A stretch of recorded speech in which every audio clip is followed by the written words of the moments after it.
Always pleasure having you on board, and welcome to Benjamin Zulu Show.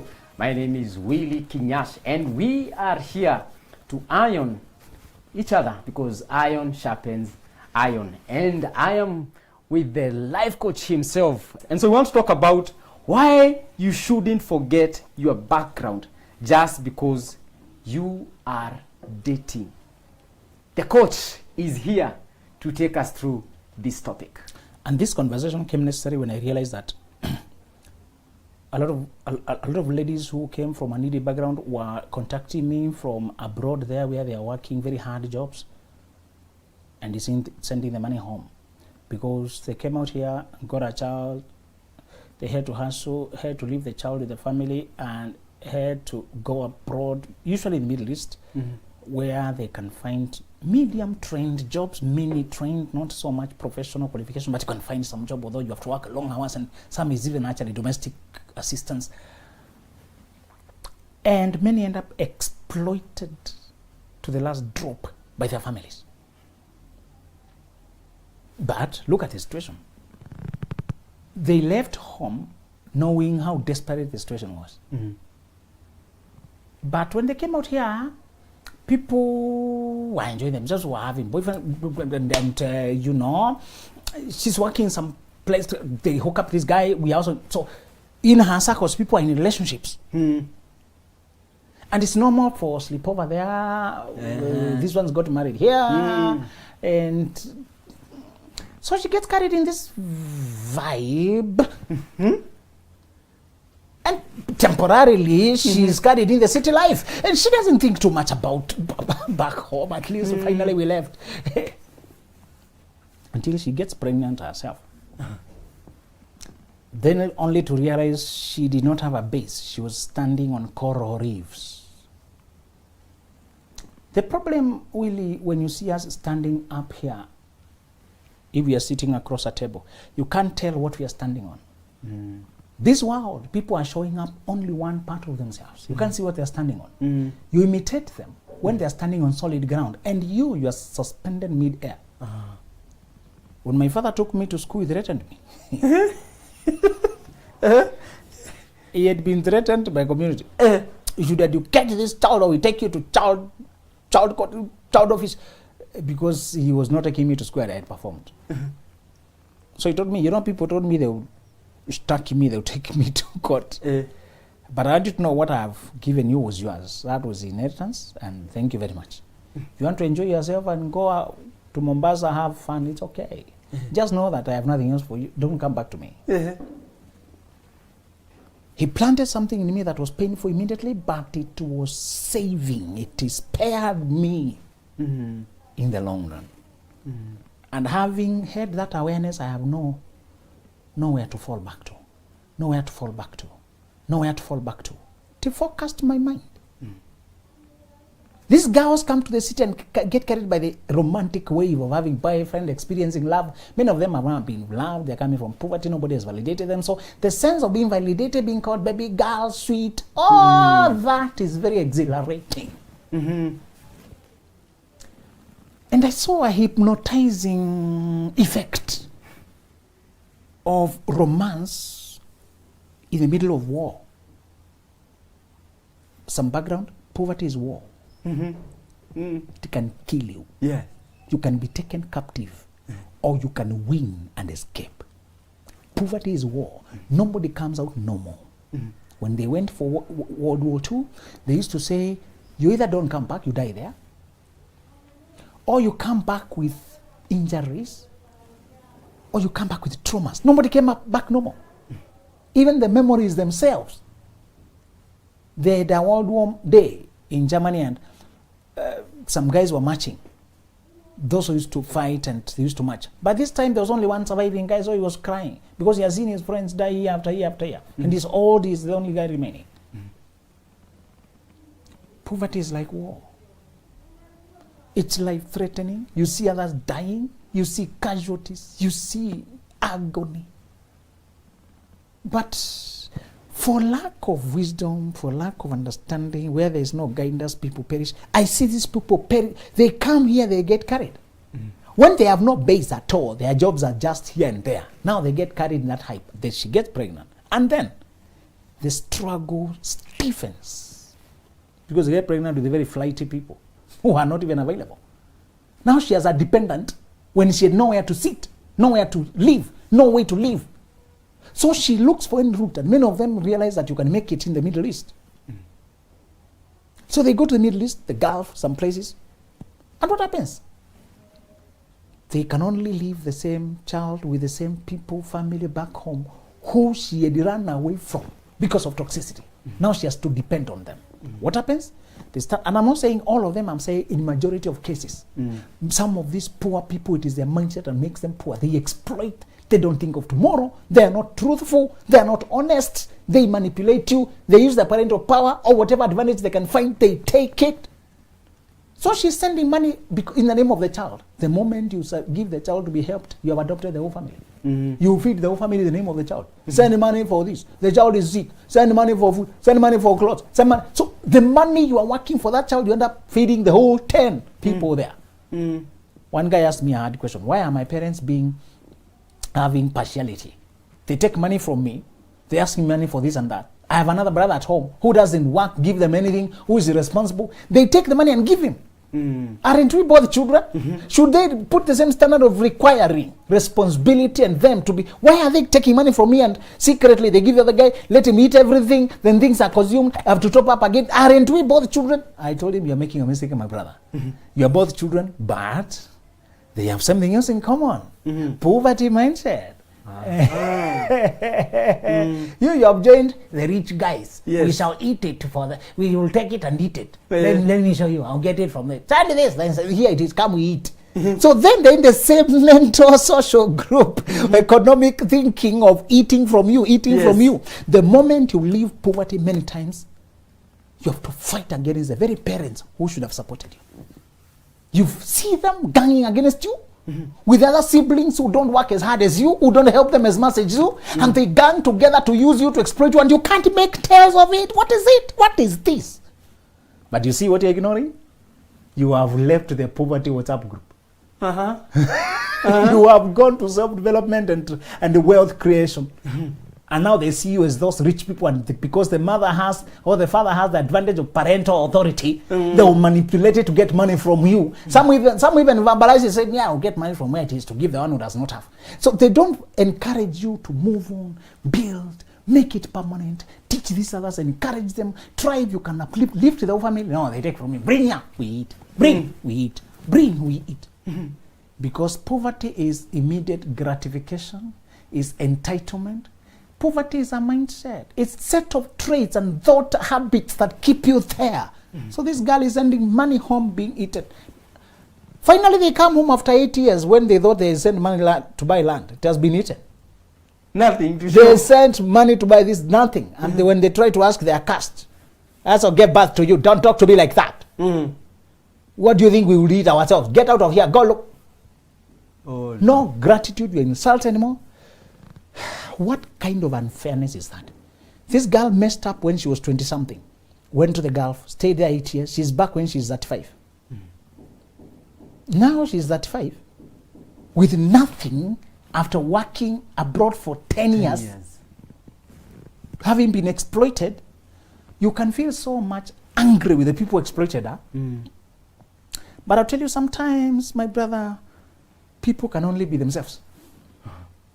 And I'm not saying we don't have poor, needy guys who have trust, they're honest, but trustworthy people, they don't stay poor for long. They get help soon because you see their truth. Even you, when you try to build anything, when you find one fundi who was honest, one mason who was honest, you refer him to your they get friends. more jobs. Yes.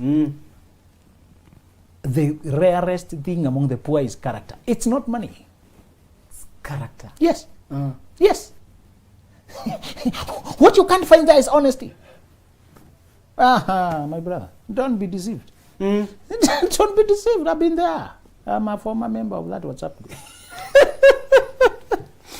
People are saying that there are no opportunities out here, but it is the character that is lacking. Those people have no vision, no drive. Those people have no sense of responsibility and consistency. They can't even show up on time. Try to build a latrine. They would run you in circles. The same guy who assured you and who saw by his grandmother that you will be here tomorrow 7 a.m. By 9 a.m. you call it, the phone is off. And you sat there, you bought cement, you cooked food. Then you come up the day after tomorrow and sorry. You know, the sister-in-law to my grandmother swallowed ugali and they were choked. We were taking them to hospital. You hear stories of a dog that beat a chicken and then the chicken fell on tea and the tea spilled on me. Stories that sound made up. But I went to the latrine and one leg got in. My brother, the stories you hear from the poor. That one guy was chased by a cow. He was coming to work. Originally, he had a plan of coming. But there's a cow there that is aggressive. So apparently, this cow decided it is today. So I tell you, the time you are calling me and the cow, my brother, tell you there's a he-goat here. There's a he-goat that headbutts children. So the he-goat came and headbutted the child. The child was knocked by a he-goat. Now we have to, you know. Oh, you hear, you know, one of the sheep of my uncle's killed itself. A sheep was feeding and the rope tied and it choked. Now there's a case. Oh, a donkey kicked somebody. The accidents you hear in poverty. Oh my. You can't even wrap your head about what they're saying. Somebody on the day they were coming to get the opportunity, the motorbike they bought them. No, they actually prepared to come. So the motorbike got punctured and the phone switched off. You know, the stories you hear, it veered into a bush. So I was pierced by a thorn. So I've been, you should send me money. My brother. You are calling follow-up. Now you are putting the crisis as well. That now, when you listen to the kind of things at home, poverty is not just a situation. It's not just a situation. Many of those people are very superstitious. When they hear that you are taking your child to secondary school, you swell your body and there's no diagnosis. The mother was educating the boy. When the boy was in Form 4, the mother developed a donkey came from nowhere to eat that woman and kill her. A donkey. Woman. So now she has bandages all over. A donkey was trying. My brother. Well, you hear the stories? So, these women, I wanted to send them a warning. I don't want to pity them too much for they have been exploited. It is pitiful, but it was foreseeable. You know these people will eat this money. You know very well. You know them. You just assumed. The only thing that saved me is the warning my father gave me when I was leaving home. And he told me, I hope you do well. But in case you don't, just don't try to come back. I'm sorry. Well. Listen to me, your daughters of poor families. That is our dictum. The moment you leave home, I hope you do well. But in case you don't, just don't come back. That is our situation. We better acknowledge it and there's nowhere to go back. Actually, he had used a symbolism of crocodiles. He said, you are climbing a tree and some guys there have a good soft places to fall back to. They have guys to hold them. They have soft meat, the steak to fall back to. Their fathers have lands and they have businesses. They have been told, just go grow up. The grade doesn't matter. That's your business. Come and run it. Some guys are already CEOs here. They're just waiting to get ID. Yeah. Are you in the same place with that person? No. When you're in class and the guy is already a CEO, waiting to get ID and being given a whole business to run, are you in the same place? No. Thank you very much. As I was working for a grade, my class could not make noise because I had been told some of them are CEOs. And me, I'm a zero. When you're already up there and I'm trying to get in here, we are not in the same place. Yeah. So even before we were given any notes, I could not entertain distraction and noise in class. I would gaze at you, my friend, and you know, Yeah, you get the message. Yes. Sometimes I'll find guys making it, and I'll just sometimes go where they are and look at them without talking. You know? Aggressively but passively. You know? So you're making noise. You're not the prefect. So he's just talking, I'm looking at him. The tension will spread, and eventually they got the message. You couldn't make noise. I'm reading the dictionary. I'm reading the Kamusi. I'm reading. I tell you the truth, my brother. Let me announce my daughter's sisters and say for them this. When you come from poverty, you have nowhere to fall. Nowhere to fall. No, my brother. Even if you don't manage to stand, just don't fall. Just don't fall. Just don't fall. And I had been so traumatized by sex. The way guys would have sex in campus and they're having girlfriends and all that.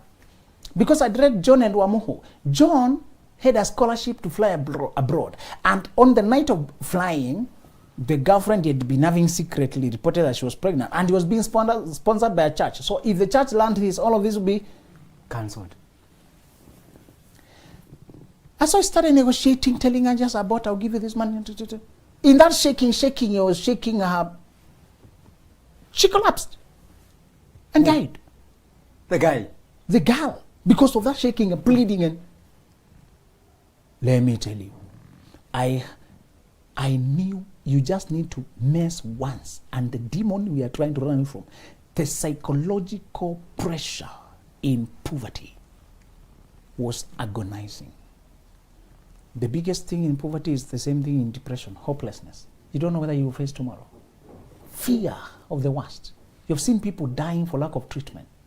People die giving birth, and yet hospitals are just over there. But to transport them from here to there, and they waited till last minute because they have to earn food for today. If you take them to hospital, who will feed them? Who will feed children? Mothers would give birth in the farm, working. They would give birth on the road in matatus, going to work. My brother, the agony in poverty is messy. It has no dignity. It has no dignity. And women would walk around with torn clothes. Men would walk around with no cloth. I saw it. And you have no food. It is dry. You just have to look for cassava. Would come home crying. Tired, and there's no food. You are arriving home, there's no food. You're being sent to go and work. Go get fired. God, and you are hungry. You try to get anything to eat. My brother, tell my daughters this. You come from that background, keep it at the forefront of your brain. Falling begins with forgetting. When you forget where you came from, you will go back there. You will fall back there. You will slide, you make blunders, and you'll be trapped again. Instill yourself with this awareness, even if it is fearful, that other people can afford to have sex and enjoy themselves. I was all scared in the University of Nairobi. If a lady tried to come to my room, I would instinctively run. Instinctively. You know, you can see a person who is open to those kind of things. Yes. you know? are Joseph. And it's not that I did not feel it. I just knew what can go wrong. My brother, there's a checklist I want you to keep. Don't show people, just for yourself. A checklist. We used to call it strategies to keep from falling. The guardrails you plant on the bridge of River Nithi, where if you fall, you won't survive. So because the fall will be fatal, instead of just putting warnings, there's a black spot ahead, you also put metal bars, so that in case you are insane, something called temporary insanity. You know, sometimes when emotions are too high, you can become insane temporarily. Yes. And you put guardrails, a checklist, a reminder of the fatalities that would occur if you veer off. Keep a checklist of what can go wrong if you mess around. These girls, that's what they forget. They should ask themselves, if I sleep with a man and get pregnant, where will I take the child? Who will support me? I'm already struggling to stand on my own. For me, I knew, if I get a child, my schooling is gone. I was being supported by, you know, some relatives are well-wishers. They don't owe you anything. They are a distant relative. So this is just a well-wisher. Yeah. Can a well-wisher support you when you're not even supporting yourself? No. So me, I'm trying to deny myself to pay your fees, and you are enjoying yourself with women. My friend, you might as well continue your enjoyment. I was being helped by relatives who are not my parents. Any relative who is not your parent is a well-wisher. Remember that. Don't get entitled. Even your brother. Exactly. Yes. Siblings are just well-wishers. They can pull out and you can't take them anywhere. Can you go to court? My brother refused to educate me. Can you go to court? No. But a parent, you can go to court and say, my mother refused, my father refused. Your siblings are not your responsibility. Please keep that in mind. So I was being supported by people who could pull out if I misbehaved. And so I noted that down. That if I mess around, my supporters will pull out. And I'm finished. Another thing, the creature I bring on this earth will burden me and stress me to death because I don't have enough for myself and I can't feed them either. I also knew the menial tasks of where we would go to farm or do daily jobs or do a tout. You know those small things you do day by day? I was the poorest at them. I even used to pity myself. You know, when guys would go take a day job of maybe printing, go to the cyber cafe, you're told, okay, you clean, maintain. I would try it and then I'm absent-minded in the middle. I had this overactive mind that could not allow me concentrate on the task that, I try to make tea several times that I would spill every time. This time, this tea, I'll watch it. Then I'll watch it. Then I'll look at my phone 1 minute, then it has spilled. So say, what is this? Until I get to know personalities. And I'm very destructible because of intuition. I'm intuitive, I'm not observant. Intuitive people are half here in the now and half in the next. So, because we're always in the next, and novelty and all that, very destructible. Until you learn, and that does not mean I can't function, but I'm only excited by abstract ideas like conversations and topics. Those ones are the ones that engage me fully. Practical, hands-on, that don't need a lot of variety. Get bored within. So,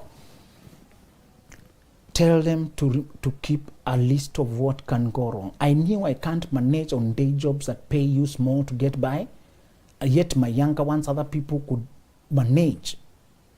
I could only do things like tuition, teaching here and there, something that is abstract. Now I know the name. That time I did not know the name. I just thought I'm lazy. You know.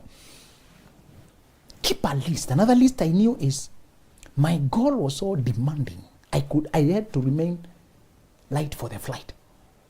What I wanted to do needed me to climb to the apex of education. I knew if I stop at bachelor's, I'm finished. If I stop at master's, I'm finished. Can you calculate the cost of where you're going? I needed to be light for the flight, to remain alone. Some spaces where you are going, hey, Willie, they're too narrow. They can only entertain one person. If you carry a gland, the door won't fit. Only. And I knew I have to squeeze somehow, alone. I don't know how long it would take, but conservatively I had been told it's something like 10 years. They told me, from the time you start educating yourself after degree, that's when you start educating yourself. It will take you approximately 10 years to master this. Of intense daily learning. Not the time, is what you do with it. Huh? Where are these girls going? Ask yourself, where am I going? What am I trying to achieve? What is the cost? After you keep that list of what can go wrong, the fatalities that will happen if I veer off at a sharp corner, sharp bend, it increases your alertness and it disciplines your feelings. Now, there's another aspect. They forget that the poor people teach you to work for today and survival. So when they have food for today, they're very comfortable. If they have food for a week, they're very arrogant. They can't even come to work tomorrow. You know, you pay them, they don't come to work tomorrow, they can't feel the need. They have money. So we had been conditioned to settle at survival. We had not been taught about success. Soaring, millionaire, financial freedom. We had not been taught about changing the world. Poverty reduces you to an animal, my brother. You know, animals live only for today, they don't store food. Poverty reduces you to an animal. To live for today. To live for today. And I wanted to feel secure. Poor people have no time. When you try to send them somewhere, tell now, if you send me for 2 hours, what will I eat? Now today you buy me the food. Even if you're sending them for their own good. Let us say you are telling your brother, to go and check something you buy for him. Because you have sent him somewhere. You pay the transport, you pay that day's food, and it is for him. Yes. You are trying to do this thing For him. My But it brother. is costing you. You want to educate his child, you ask him to go look that school if you can educate his child. Yes. Now you have to give him the fare to the school. And you have sent him to the school, so today he can't go to work and earn food for today. So you also buy food for? My friend. Yes. This is too much truth. Poverty reduces people to animals. If you are aiming for success, you need a sabbatical leave from all entanglements.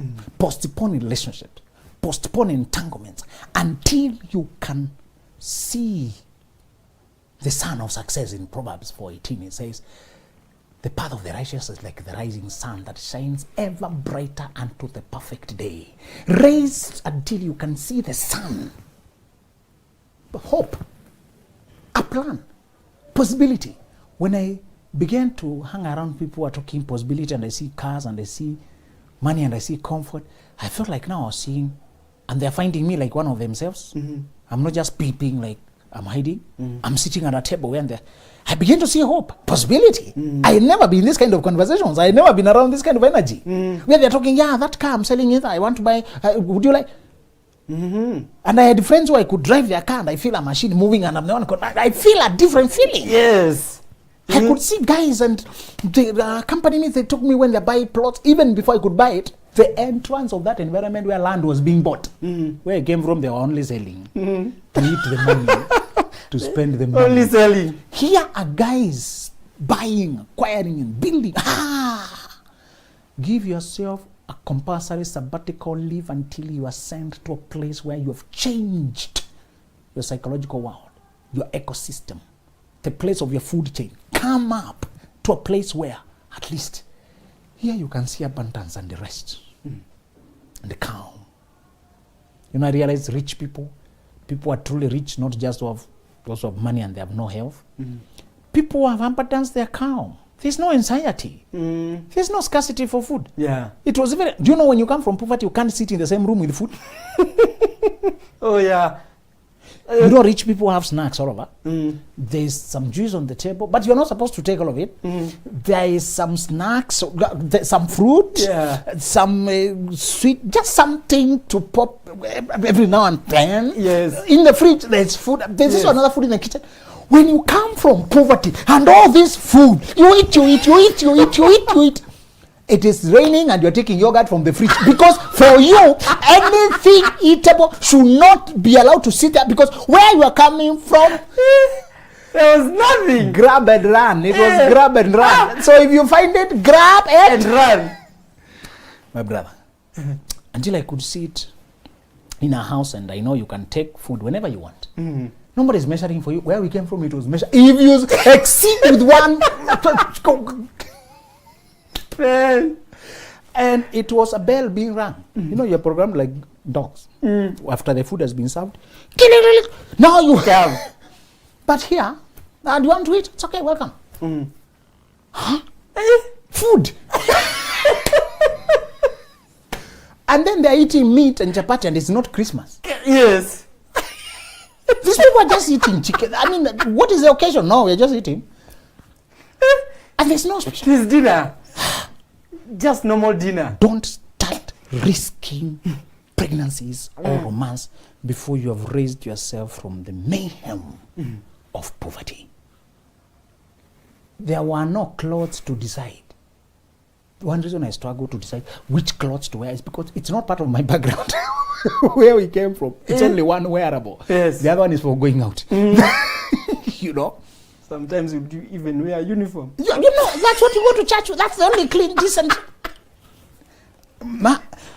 Until I could come to a place where you had options and you are calm. You can sit easy planning the bigger things. You can work with composure. The poor run like they're being chased because they're really being chased by debts and hunger, lack, and scarcity. And because at the bottom of the food chain, any disturbance affects you. An increase of 1 shilling in petrol affects them because bus fares shoot up, things go up, their budgets are disrupted, nobody has added the money. I had seen the agony. Remind my sisters, stop forgetting the agony. Climb, force yourself to abstain, have a sabbatical leave. For me, I gave it for as long as, I did not know how many years. But I said, I cannot marry when I can't talk abundance comfortably, because I want to instill it in my family. And I want to marry at a time when we can have decent human lifestyle. You know, for the rest of you guys, that is quite normal. We are sorry. But where we're coming from, for us, it's a privilege to have a decent human lifestyle. Yeah. To sleep and wake up and wash your face and greet good morning. That! For us, that was like jungle life. You're on the run. Yes. For the first time, I'm not being chased. I can plan my life. And I'm sure I'll find food. You know, some of you pray when the food is here. Where we come from, no, it was amazing. I find these guys are praying when they... There's food on the table. It is too late now. You pray for the food to be brought here. The decency you need as a girl, pursue it before you risk any relationships. Yes. Wow. Thank you. Thank you so much. And I'll end by quoting Benjamin Zulu. Falling begins with forgetting, and rising begins with remembering. Force yourself to remember your situation, even if your roommates are harassing you by bringing their boyfriends for action in that very house you are sharing. Remember, you're the one who knows where you are coming from. Thank you so much for joining me. My name is Willie Kinya, and see you